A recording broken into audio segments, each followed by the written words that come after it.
Bonjour à tous et bienvenue à ce webinaire dédié aux avancées en modélisation CFD pour l'industrie de l'hydrogène. Je suis ravie de vous retrouver aujourd'hui pour explorer ensemble comment ces technologies peuvent contribuer à la gestion des processus complexes liés à l'hydrogène.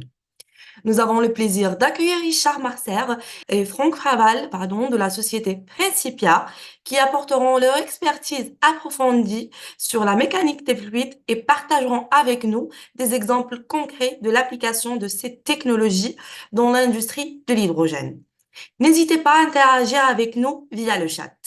Bien, écoutez, bonjour, je suis Franck Praval, je suis responsable du secteur nucléaire, hydrogène et e-fuel chez Principia et je suis avec mon collègue Richard Marcer. Tu peux te présenter, Richard? Alors donc Richard Martin, effectivement, je suis responsable de l'activité mécanique des fluides donc au sein de Principia. Et donc c'est une activité que je développe donc au sein de la société depuis plus d'une trentaine d'années. Voilà, je vais commencer par vous présenter très rapidement Principia et puis après Richard prendra la main pour le but du webinaire aujourd'hui. Donc Principia, en deux mots, on est un bureau d'études, on a 40 ans d'existence. Notre domaine de compétence principal, c'est tout ce qui est la simulation numérique de structures et de fluides. Donc Richard vous présentera après nos activités de mécanique des fluides liées à l'hydrogène et au e-fuel. Mais sur nos activités de simulation numérique, on les applique dans différents domaines, donc notamment l'offshore, offshore énergie marine renouvelable et offshore conventionnel. On travaille également dans tout ce qui est naval, naval défense et civil, portuaire également. Et on nous retrouve dans le nucléaire et bien sûr l'hydrogène et les e-fuels. D'autres activités chez Principia, on a par exemple une équipe d'architecture navale qui est capable de proposer, développer des solutions flottantes. Alors ça va être par exemple des barges ou des bases d'éoliennes ou encore des solutions portuaires comme des rats débordoirs. Et puis, dernière activité de Principia, on est éditeur, développeur de logiciels. Donc, on a une dizaine de logiciels scientifiques qui sont développés en interne. Je ne vais pas rentrer dans le détail des logiciels aujourd'hui, mais ce sont des logiciels de simulation numérique. Voilà. Donc, on a environ 140 personnes chez Principia, 16 millions d'euros de chiffre d'affaires. On a plusieurs sites en France, le siège social qui se trouve à La Ciotat, et puis d'autres sites à Nantes et à Lorient. On nous retrouve également à l'étranger à Kuala Lumpur et un bureau de représentation à Tokyo. Depuis 3 ou 4 ans, on fait partie du groupe Artelia et puis les autres actionnaires de Principia, ce sont Naval Group et NMDC. Richard, je te laisse prendre la main pour la suite. OK. Alors donc, comme je le disais tout à l'heure, la CFD, c'est une activité que nous développons depuis plus d'une trentaine d'années, donc au sein de Principia. Et dans le cadre donc d'une approche multisectorielle en fait des différents secteurs couverts par Principia. Donc on va dire l'originalité de la CFDA Principia, c'est qu'on s'appuie sur le développement de modèles de modélisation en interne, donc notamment dans le cadre de projets de R&D, ce qui nous permet en fait de consolider toute notre expertise en fait au niveau mécanique des fluides. Et nous sommes également gros utilisateurs de codes CFD commerciaux, type Fluent, Star System Plus, voilà, des codes que nous connaissons très bien et pour lesquels nous avons vraiment une approche en mode expert. Alors, donc là, ce que je vais vous présenter, là, c'est une activité un peu spécifique, hein, puisque c'est lié à la problématique hydrogène. Et je vais vous montrer quelques exemples, en fait, de modélisation CFD, alors essentiellement 3D, donc sur cette problématique. Alors, quand on parle d'hydrogène, en fait, on s'intéresse donc au fluide hydrogène au sens large, hein, qui peut se trouver dans différentes phases. Alors, il y a des problématiques plutôt sur l'hydrogène gazeux, d'autres sur de l'hydrogène liquide, et puis évidemment, ben, il y a le mélange diphasique en fait, qui est en fait une phase comprise, enfin, qui inclut en fait les deux phases liquides et gazeuses. Donc en fait, nous, dans l'approche de modélisation, on s'intéresse essentiellement à des problèmes d'analyse de risque. Alors, quand on parle d'analyse de risque, c'est quoi? C'est en fait, par exemple, de modéliser des fuites d'hydrogène, alors liquides ou gazeuses, dans des systèmes qui véhiculent de l'hydrogène. Alors, ça peut être des systèmes confidés, ça peut être également en milieu atmosphérique, où, par exemple, on va s'intéresser à des problèmes de dispersion pour déterminer des zones ATEX. On va jusqu'à la modélisation des conséquences de ces fuites, hein. Ça peut être des problèmes de feu, des problèmes d'explosion. Et puis également, on fait des couplages avec des modèles de structure pour justement simuler le comportement de la structure qui est soumise à un impact d'accident hydrogène, par exemple l'onde de pression qui est issue d'une explosion. Alors une autre problématique qui est très différente, c'est la problématique de remplissage de réservoirs. Alors là, on s'intéresse à de l'hydrogène gazeux essentiellement, haute pression. Et comme vous le verrez tout à l'heure sur un exemple, en fait, on s'intéresse à la phase comment dire, à l'optimisation de la phase de remplissage, c'est-à-dire à pouvoir utiliser une vitesse de remplissage suffisamment rapide pour que le temps de remplissage soit le plus réduit possible, mais tout en n'entraînant pas des conséquences thermiques dont on verra qu'elles peuvent avoir un effet négatif. Et puis enfin, une autre problématique sur laquelle je vais juste donner en fait comment dire, le titre, mais je ne reviendrai pas dessus, c'est la partie modélisation, alors plutôt ce qu'on appelle 1D. Alors ça reste de la CFD, mais c'est pas sur de la discrétisation, c'est vraiment des modélisations de composants. Alors, c'est par exemple quand on s'intéresse à un réseau, comme il est indiqué ici, où en fait, on va modéliser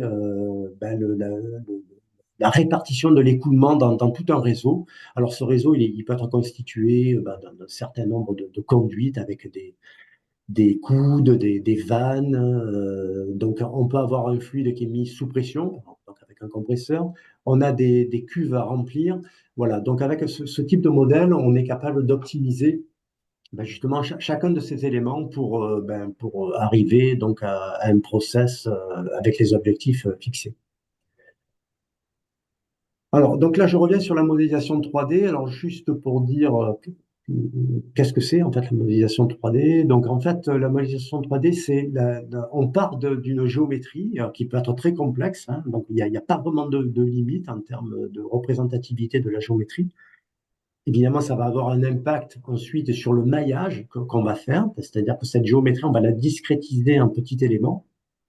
Et dans chacun de ces petits éléments, on va résoudre ce qu'on appelle les équations de la mécanique des fluides, donc l'équation de Navier-Stokes, qui en fait permettent de déterminer de caractériser finalement l'écoulement en chacune de ces cellules du maillage, c'est-à-dire donc vitesse, pression, tous les champs, quoi, température, la concentration des espèces, hein, hydrogène ou des espèces issues de l'explosion, de la réaction chimique.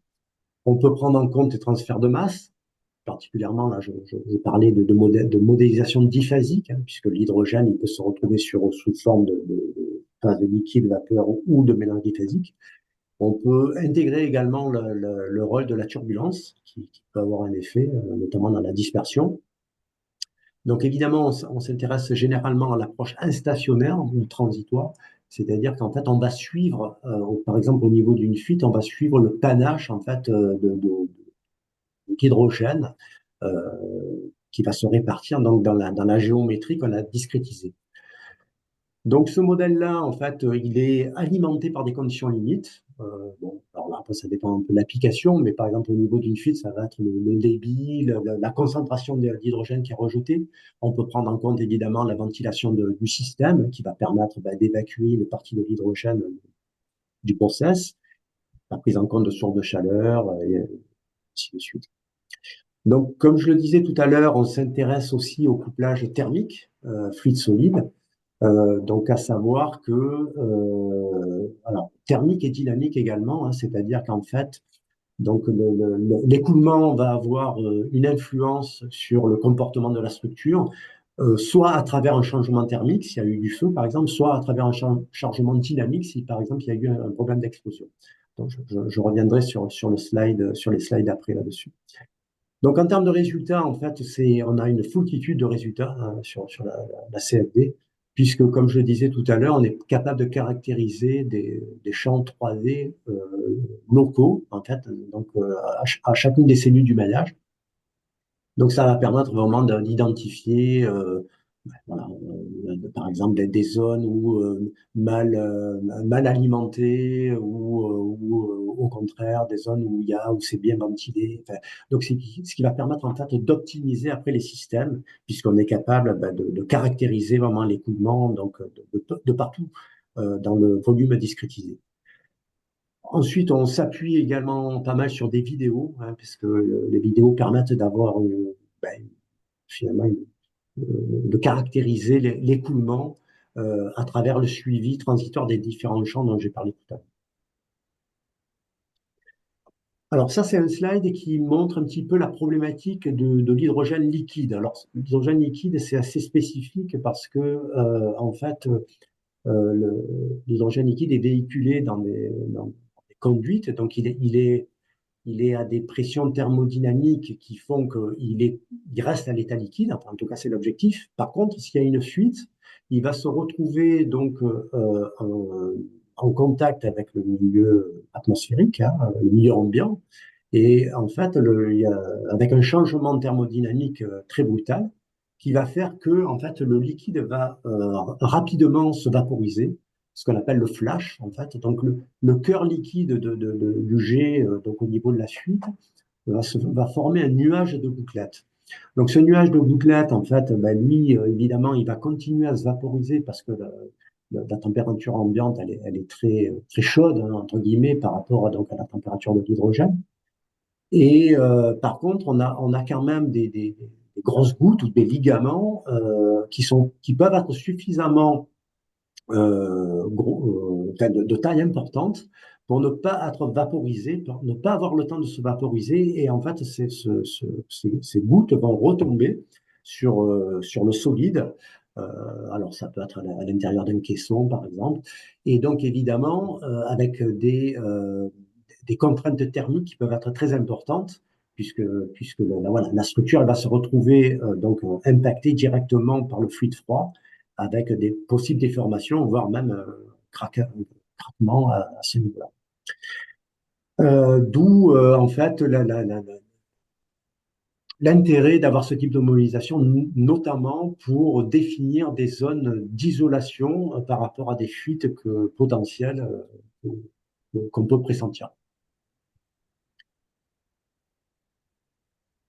Donc là, ce sont des exemples qui illustrent un petit peu les phénomènes qu'on peut avoir lorsqu'on a une fuite d'hydrogène gazeux.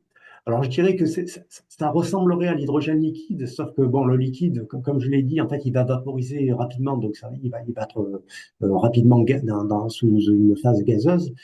Mais par contre, souvent, en fait, on a de l'hydrogène gazeux hein, qui est véhiculé et pour lequel, en fait, on va étudier le comportement qu'il va avoir s'il est donc, au niveau d'une fuite. Alors, comme je le disais tout à l'heure, ça peut être en milieu ambiant, hein, en milieu atmosphérique, dans ce type de figure où on va être capable de définir en fait l'extension du nuage du nuage gazeux et de déterminer en fait les concentrations pour lesquelles il peut y avoir des problèmes de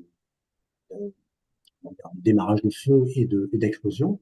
Donc en fait typiquement la zone ATEX. Et puis également en milieu confiné où voilà par exemple ici on montre le jet issu d'une fuite et pour lequel, en fait, on va avoir une vitesse qui peut être très importante. Ça va dépendre un petit peu de la taille de la fuite, du débit, il y a un certain nombre de paramètres qui rentrent en jeu, mais on peut avoir des vitesses très fortes, voire même supersoniques localement, avec des ondes de choc, voilà, qu'il est nécessaire de pouvoir modéliser avec le code CFD. Donc ensuite, cette fuite d'hydrogène, ben, elle se propage dans le système, hein, donc typiquement ce type de figure, où on va être capable d'analyser, alors soit par exemple par des coupes 2D, différentes coupes 2D du système, eh ben, des champs de concentration, par exemple d'hydrogène, où on va quantifier en fait en fonction la répartition spatiale des concentrations et ou alors par une visualisation directement 3D d'un nuage à partir d'une isosurface en fait de concentration qui va permettre de délimiter en fait le nuage potentiellement critique à l'intérieur du système. Donc, comme je disais tout à l'heure, en fait, on va s'intéresser, quand on a des fuites, à des problèmes d'explosion qui vont induire directement un impact dynamique, en fait, puisque quand il y a une explosion, en fait, on a une onde de surpression bah, qui va être générée. Alors, typiquement, c'est ce qu'on voit sur cette vidéo, c'est-à-dire donc la surpression est initiée au niveau de la fuite, au moment de l'explosion, et elle va se répartir jusqu'à impacter les différentes structures en fait du système, voire les parois également. Et donc, on va pouvoir faire une analyse en fait de la tenue structurelle du système à partir d'un couplage avec un modèle de structure. Donc là, c'est un exemple de milieu confiné.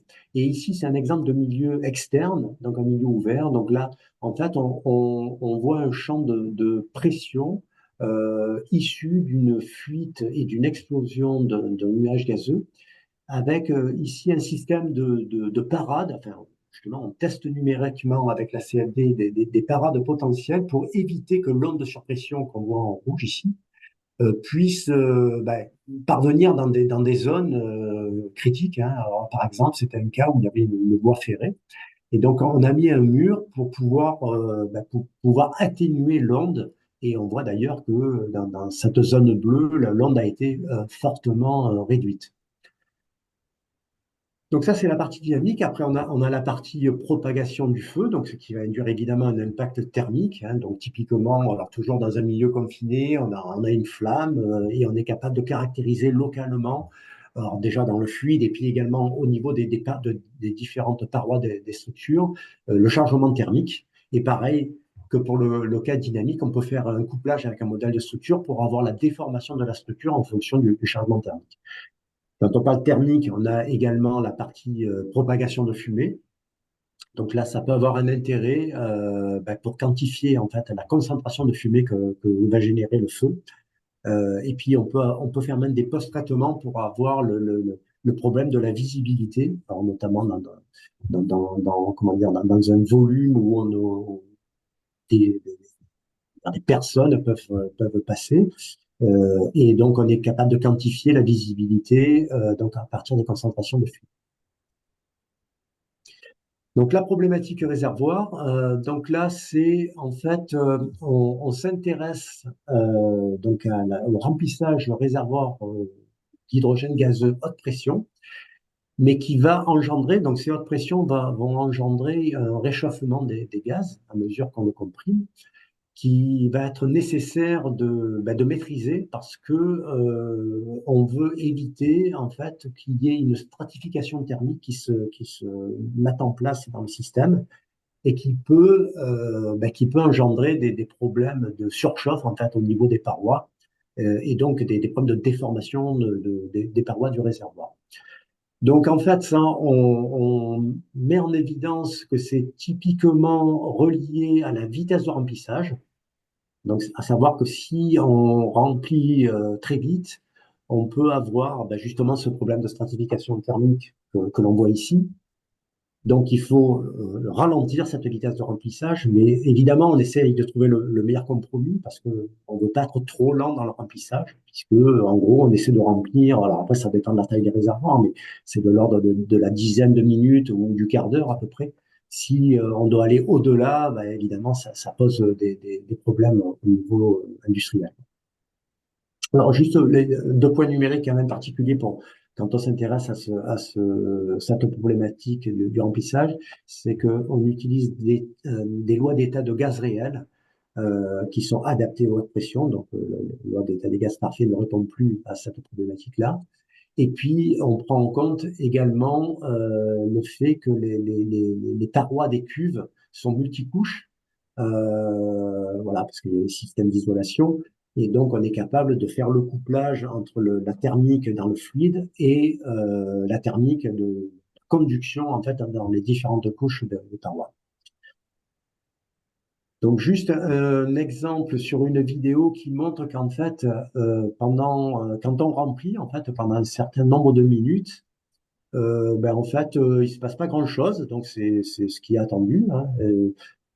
Par contre, dès qu'on arrive à une certaine pression, c'est-à-dire au-delà de 300 bars à peu près, on montre qu'en fait, on a un développement de fluctuations en fait très importantes qui vont participer en fait à l'établissement d'une stratification thermique dans le système avec des zones chaudes qui vont se situer plutôt en partie haute du réservoir, avec donc potentiellement critique vis-à-vis de la tenue même des parois de ce réservoir. Donc, un dernier slide juste pour résumer en fait finalement l'intérêt de la CFD. Alors, comme je le disais, en fait, on n'a pas de limite potentielle pour discrétiser n'importe quel système, donc n'importe quelle géométrie. Ça peut être très complexe. Alors, généralement, ce qu'on fait, c'est que à partir d'une géométrie, on est capable d'analyser préalablement cette géométrie pour dire, bon, ben là, on peut peut-être la simplifier parce que ces simplifications-là vont nous permettre d'avoir un modèle plus maniable. Mais par contre, on s'assure évidemment que ces simplifications ne vont pas avoir d'impact sur la physique que l'on veut modéliser. Donc ensuite, une fois que le modèle est fait, ben, évidemment, je dirais que ça, c'est la partie maillage et peut-être la partie la plus lourde hein, dans une étude CFD. Une fois que cette partie-là est faite, donc on fait le setup du modèle, c'est-à-dire on met les conditions limites qui vont bien, les conditions initiales, ainsi de suite. Et après, par contre, ça nous autorise à faire beaucoup de tests, en fait, et notamment si on veut s'intéresser à des études de sensibilité, par exemple, à des conditions limites sur le débit, sur les vitesses de remplissage, ou même au niveau géométrique, hein, par exemple sur la forme même du réservoir, si on veut mettre des parois internes dans le réservoir, ainsi de suite. Donc, ça permet, comme on a pu le montrer là sur quelques exemples, d'avoir une vue réelle de ce qui se passe à l'intérieur. Hein. Donc, on décrit vraiment les phénomènes physiques mis en jeu. Et puis, ça donne, évidemment, parce qu'on travaille avec des outils qualifiés, donc ça donne des valeurs qui sont consolidées et représentatives des phénomènes modélisés. Donc, alors, juste pour finir, c'est le lien avec les tests physiques, hein, puisque, donc, évidemment, quand on s'intéresse à la modélisation au sens large, on a la modélisation numérique, mais on a également la modélisation physique des phénomènes. Donc, je dirais que c'est complémentaire. Parce que, alors, d'une part, ça permet, à partir de calculs préliminaires, d'aider à la conception même des systèmes sur lesquels on va faire ces tests physiques. Voilà, on peut déjà au niveau géométrique dire voilà, il faut aller dans cette direction-là. On peut optimiser également le plan d'expérience, c'est-à-dire de ne pas multiplier le nombre de tests, puisque ça quand même ça coûte cher. Donc, et de dire, ben voilà, à partir des résultats CFD préliminaires qu'on a eus, en fait, vous avez uniquement cette gamme de tests physiques à faire et non pas, voilà, de partir sur des centaines d'essais. Ensuite, évidemment, une fois que ces modèles tests sont développés et calibrés, ils permettent d'obtenir un certain nombre de résultats d'essais qui vont être utilisés ensuite par les modèles CAD pour consolider la validation de ces modèles. Donc, c'est en ce sens-là qu'ils sont complémentaires. Mais au final, donc c'est sûr que, et de plus en plus maintenant, la CFD permet à prendre de plus en plus de place vis-à-vis des tests physiques parce que justement, elle permet un gain important par rapport aux essais, comme je viens de le dire, en termes de maniabilité et puis évidemment en termes de coût. Voilà, merci. Ok, bah merci Richard. Nous sommes ravis d'avoir mené cette présentation. Et si vous avez des questions, n'hésitez pas, on est à votre disposition. Donc, je vous remercie pour votre participation. Également, je vous remercie Franck et Richard pour vos précieux éclairages et je vous invite à répondre aux questions que nous avons sur le chat a priori. Alors, il y a une question, effectivement. Alors là, pour répondre les deux solveurs, je ne sais pas si je pourrais vous répondre. Je pense qu'on peut faire les deux. Ouais, donc là, j'aurais du mal à préciser. Il me semble que les deux fonctionnent, mais c'est peut-être plus le density base à ce moment-là. Les résultats montrés sont simulés avec Fluent, Alors, qui est un c'est solveur bien interne. fait avec Fluent, effectivement, hein. Donc, toutes les applications qu'on a vues donc, ont été faites avec Fluent. Je crois qu'il y a quand même une ou deux images là qui sont issues de notre code qu'on développe en interne, en fait, hein.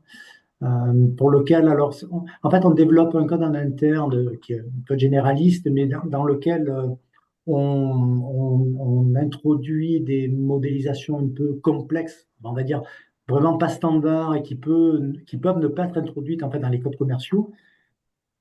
Et voilà, et notamment sur la partie hydrogène liquide. Donc, on s'appuie pas mal sur notre code en fait, bien qu'on fasse également du Fluent dessus.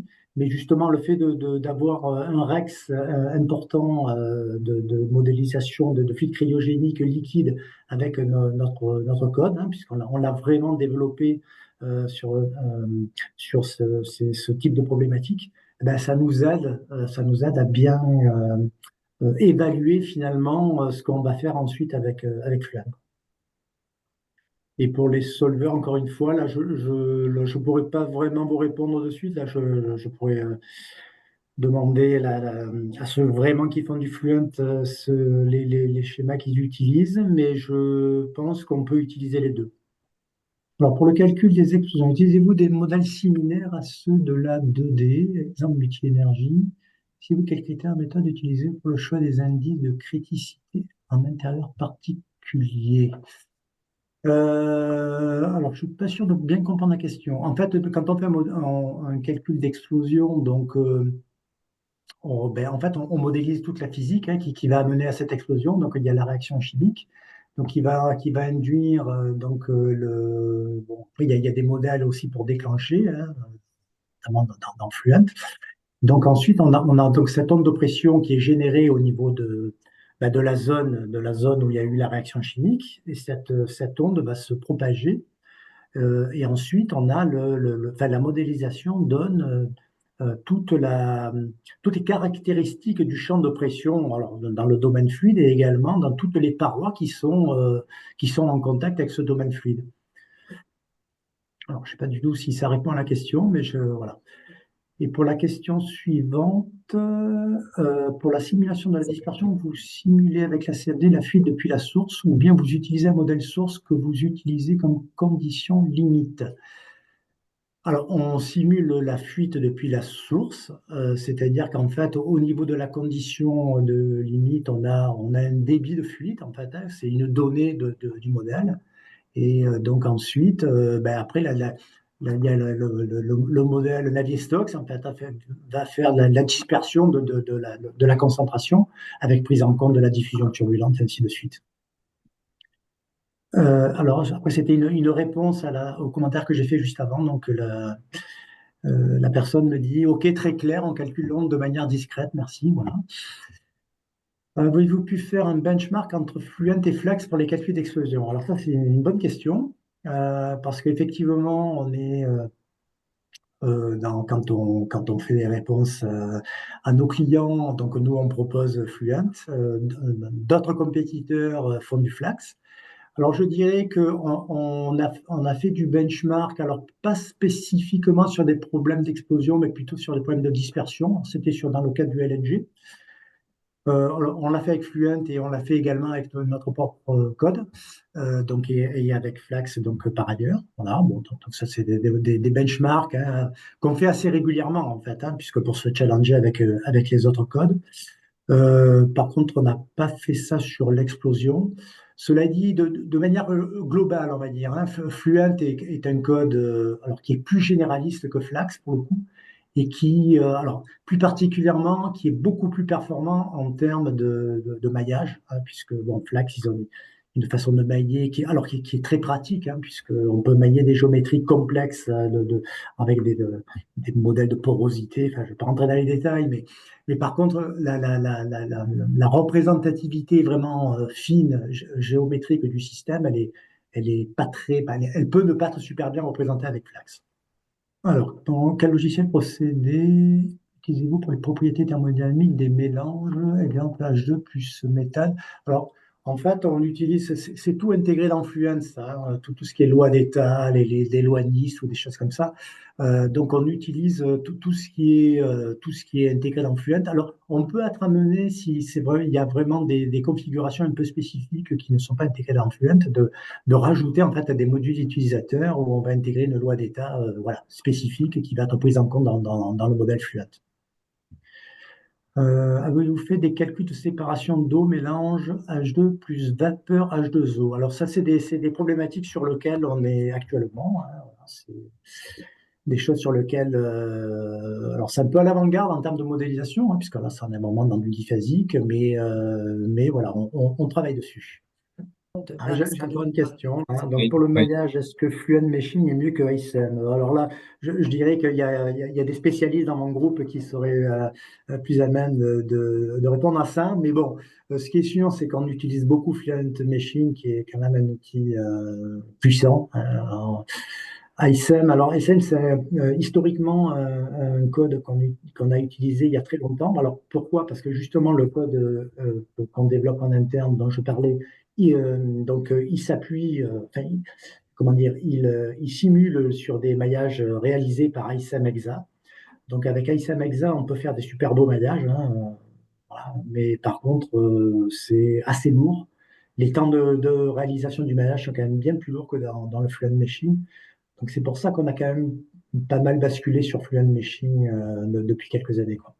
Bah, écoutez, c'était très intéressant. Pour les participants, nous espérons que vous avez trouvé justement nos échanges, enfin, les échanges de Richard et Franck enrichissantes. Et si vous avez des questions, ou souhaitez approfondir certains sujets, n'hésitez pas à nous contacter. Nous serons ravis de poursuivre bien évidemment la discussion. Et de ma part, je vous dis à très bientôt pour un prochain webinaire. Merci Merci. pour tous. Merci à tout Merci. le monde. Merci. Merci, au revoir.